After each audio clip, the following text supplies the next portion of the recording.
All right, so anyway, it comes with 2 lithium batteries, and it comes with this little handy charger, so you can charge both of them.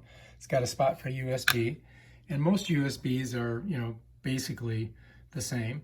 So you can just go ahead and plug that in there, and then throw the batteries in, and you're ready to go. All right, so anyway, I'm just going to go ahead and plug that in, and you'll notice it's backwards to what you would think it would be, so I got to stick it in like that. We got 2 green lights, and if you look on here, you're going to see there's little contacts here. So the contacts have to go in to where these are here. Oh yeah, it does. There we go. So you just kind of put it in there like that. And then it's telling you they're not charged. So we're going to go ahead and just set that down. And there we go. Got them ready to go. I got it plugged into my little plug thing here. It's charging that bad boy up. And once it's charged, then we'll put it in the camera. Okay, as you can see, our batteries are charged. We got 2 blue lights.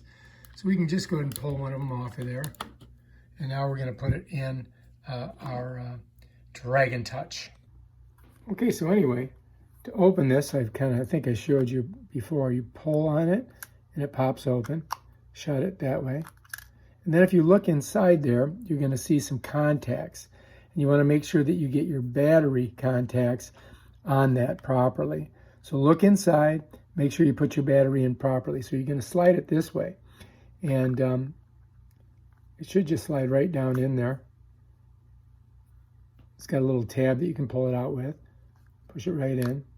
Now it's connected. And then I pull this over and I close it. And now we're ready to go. All right, to turn this thing on, what you're going to do is you're going to press this button right here. You got to hold it.